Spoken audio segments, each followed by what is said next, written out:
Elira had never cared much for titles.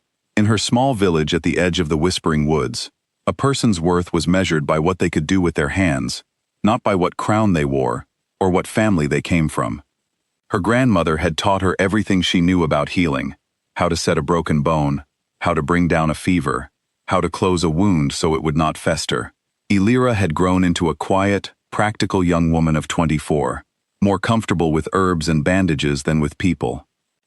It was late one autumn night, while she was gathering firewood near her cabin, that she heard the sound. A low, pained groan came from somewhere deep in the trees. She almost turned back. The woods were dangerous after dark, full of wild animals, and rumors of worse things. But something in that sound stopped her. It did not sound like an animal in anger. It sounded like something dying. She followed the noise until she found him, a massive figure, half man and half wolf, lying in a pool of moonlight. His body was torn open at the side, and silver chains were wrapped tightly around his wrists, burning into his skin. He was barely breathing.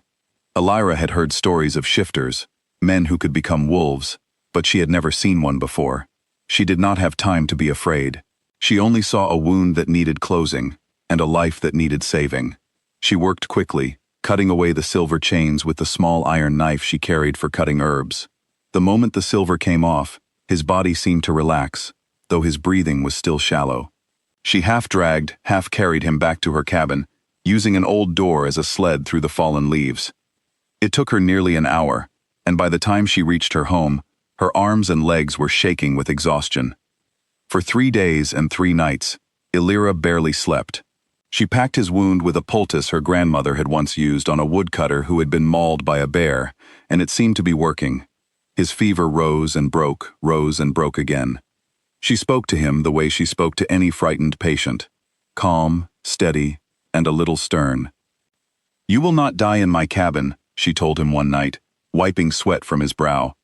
"I do not have room to bury anyone, and I certainly do not want the questions that would come with it. So you will hold on, whether you like it or not." He did not answer. His eyes, when they opened at all, were a strange gold color, more animal than human, but something in her voice seemed to reach him. His breathing steadied. His fever finally broke on the 4th morning. When he woke fully, he was disoriented, confused, and more wolf than man in his manner. He growled when she came near, baring teeth that could have torn through steel. Elira did not step back.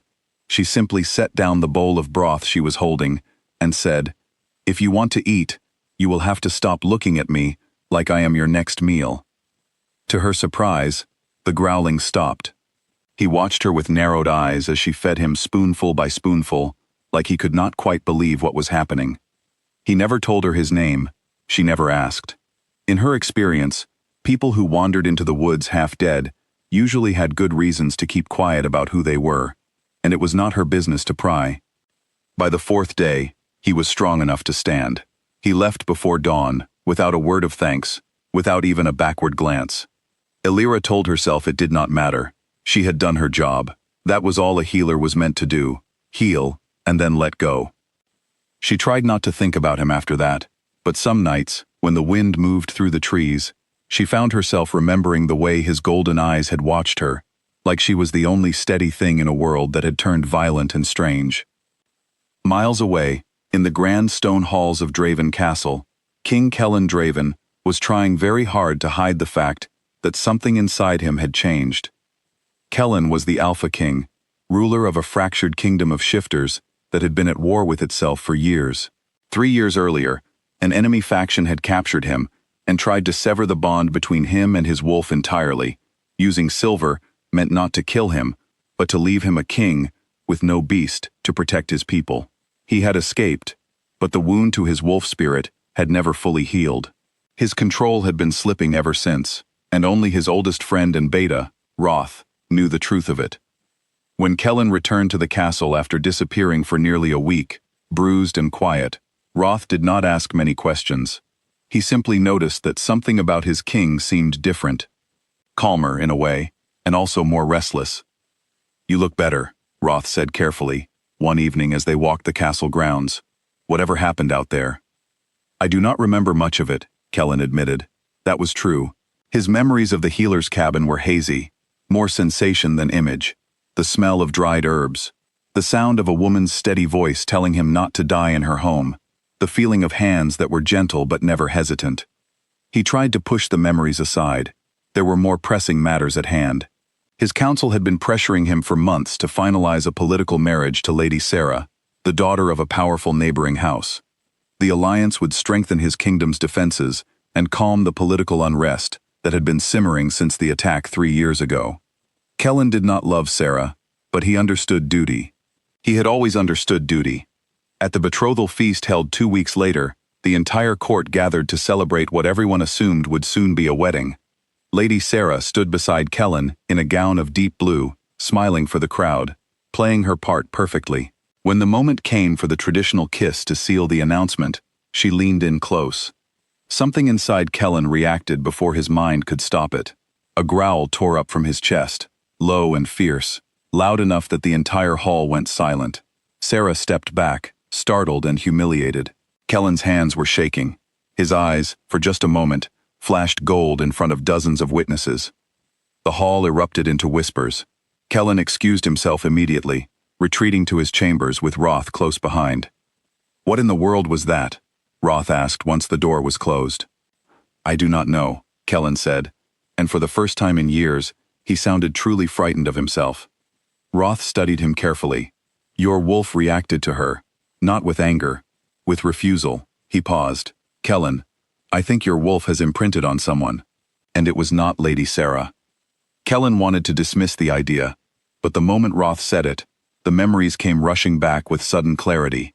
The healer's cabin, her steady hands, her voice. He had not simply been healed of a physical wound. Something deeper had changed in him. He could not sleep that night. He kept catching himself thinking about the smell of lavender and old bandages, about a voice that had refused to be gentle with him even while she saved his life. His wolf paced beneath his skin, restless, insistent, pulling him towards something he did not fully understand. 3 days later, unable to bear it any longer, Kellan rode out from the castle alone, wearing plain clothing and telling no one where he was going. He told himself he only wanted to properly thank the healer who had saved his life. His wolf, however, seemed to have other ideas, guiding him unerringly back through the woods toward her cabin.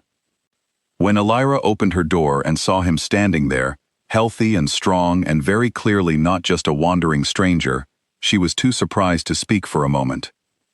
"You came back," she finally said. "I never thanked you properly," Kellan replied. They talked for hours that evening, about nothing important and everything important all at once. Elira found herself laughing more than she had in a long time. Kellan found himself feeling calmer than he had in 3 years. Neither of them mentioned who he really was. It did not stay a secret for long. Within days, his royal guard tracked him to the cabin, having grown worried when he did not return. When they arrived and dropped to one knee before him, Elira finally understood. The man she had ordered to sit still and stop growling at her was the Alpha King of the entire kingdom. Word of the healer spread quickly through the castle, and not everyone was pleased. Sarah, furious at being humiliated twice, demanded that the council force the betrothal through, regardless of what had happened. A peasant healer, she argued, had no place standing between a king and his duty to his kingdom. The council agreed to hold one final ceremony, insisting Kellan complete the betrothal in front of visiting delegations from allied kingdoms. Kellan, torn between duty and the strange, undeniable pull he felt toward Elira, agreed to attend, though his heart was heavy. When Sarah approached him during the ceremony to take his hand, his wolf came forward fully for the first time in front of the entire court. It did not attack. It simply stepped between them, golden-eyed and immovable, refusing to allow her any closer. No amount of political pressure could move it. The court watched in stunned silence as their king's own nature refused, plainly and completely, the marriage they had all assumed was settled. It was then that Roth finally spoke the truth to the full council. He explained what had really happened 3 years ago, that the silver used against Kellan had been meant to sever his bond with his wolf spirit entirely, leaving their kingdom with a king who could never fully protect his people. He explained that Elira's remedy had done far more than heal a wound. It had pulled Kellan's wolf back from the edge of separation and bonded it permanently to the first safe hands it had found. The council, faced with undeniable proof of the bond, finally understood that they were not witnessing scandal, but restoration. Their king had been saved, fully and completely, by a woman none of them had ever heard of before that week. Sarah, seeing that no ceremony could undo what had already happened, withdrew from the betrothal herself, unwilling to fight a bond that ran that deep. Though humiliated, she also seemed, in her own way, relieved to be free of a marriage that had never truly been about affection. A month later, Kellan returned to the small cabin at the edge of the Whispering Woods, this time with no disguise and no secrecy. Elira opened the door to find him standing there in the fading evening light, dressed simply, looking more like the man who had first stumbled into her care than the king who ruled a fractured kingdom. "I am not here to ask you to be a queen," he said quietly. "I am here to ask if you would let me stay, as myself, whatever that turns out to mean for both of us." Elira looked at him for a long moment, remembering the first night she had found him bleeding in the moonlight, remembering every stubborn, growling, golden-eyed moment since. She thought of her grandmother, who had always said that healing was not about fixing something broken and walking away, but about staying long enough to see it become whole. "Sit still," she said finally, echoing the very first words she had ever spoken to him. He smiled, and for the first time since the silver chains had nearly torn him apart 3 years earlier, the restless creature inside him finally, truly, settled. They built a quiet life together after that, one that balanced the demands of his kingdom with the peace she had once offered him in a small cabin in the woods. His wolf never strayed from her presence again, content at last to have found the one person who had never asked it to be anything other than what it was. And Elira, who had spent her whole life healing the wounds of strangers who never stayed, finally found someone who never wanted to leave.